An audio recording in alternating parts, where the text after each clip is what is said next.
Assalamu alaikum, I'm Aisha and you're watching Samaa News. Here are today's headlines.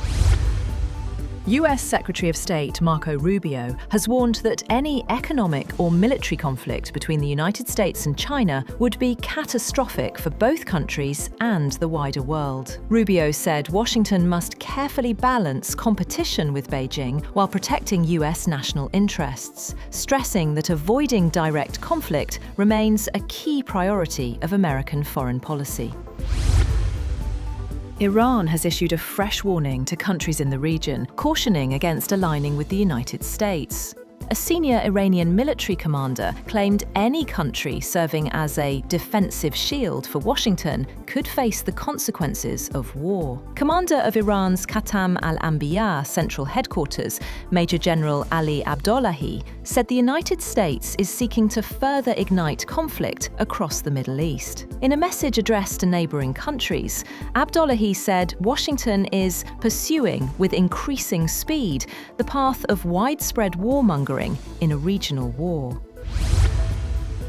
US President Donald Trump has ordered the American military to launch a fresh round of attacks on Iran that could begin as early as this weekend and continue for several days. The Wall Street Journal, citing unnamed US officials, said the planned strikes are intended to pressure Tehran into returning to negotiations and accepting US demands, particularly regarding its nuclear program. Meanwhile, the Islamic Revolutionary Guard Corps of Iran has signaled that prospects for a political settlement have become increasingly remote. The state media quoted a senior Iranian security official as calling potential US strikes on Iranian infrastructure an act of madness. President Donald Trump has warned of more heavy strikes on Iran, saying Washington is going big and wants to win. Speaking at Camp David, Trump said Iran's military and leadership have been badly degraded. He accused Tehran of breaking its word and said he is losing faith in negotiations. Trump also admitted that Iran had some military capability left, but claimed it would soon be gone. He said the US has obliterated Iran's military capacity after 5 months of war and claimed that Tehran's manufacturing capacity is almost gone.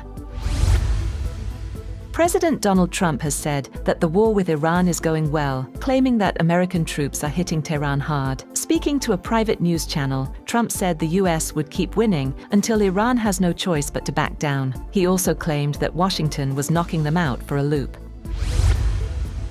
Meanwhile, US Treasury Secretary Scott Bessent has said that Washington is searching for Iranian assets around the world on President Trump's orders. Speaking at a cabinet meeting at Camp David, he said the assets could be returned to the Iranian people or used to compensate Americans harmed by Iran.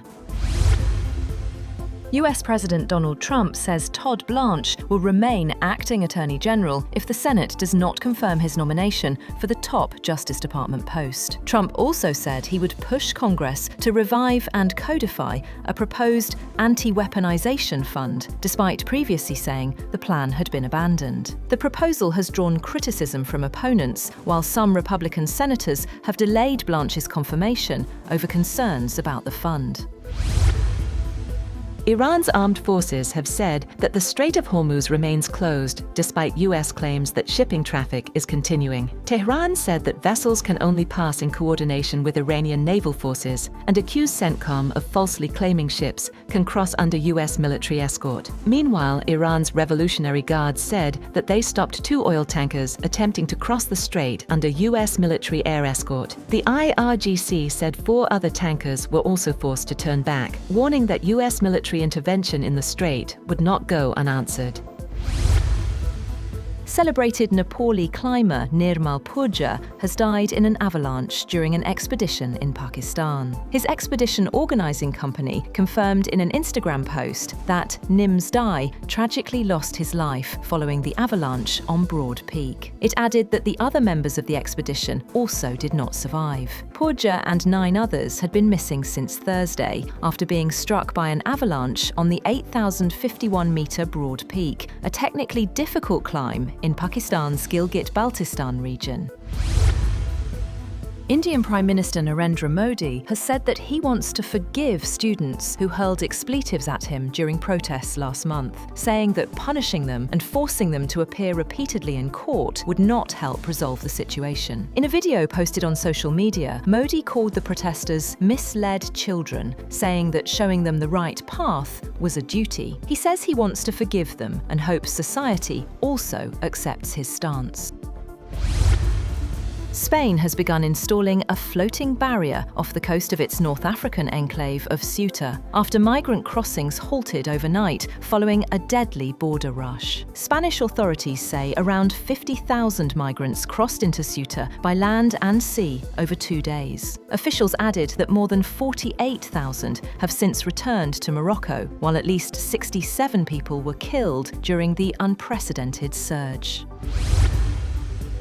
Spain has said that it reversed a huge rush of migrants into a Spanish enclave in North Africa, with most of the more than 50,000 people who had crossed the border by land and sea already heading back voluntarily. The Spanish government's representative in Ceuta said 57 bodies had been recovered on the Spanish side of the border and that there could be additional casualties on the Moroccan side. It said some drowned and some were crushed while trying to climb the breakwater that holds the border fence.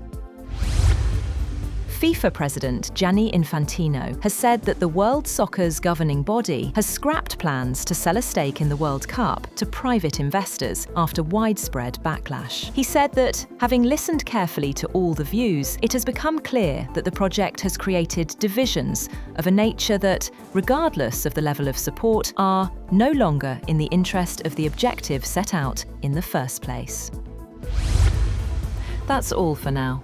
For more updates, visit www.samaa.tv. Thank you for watching Samaa News.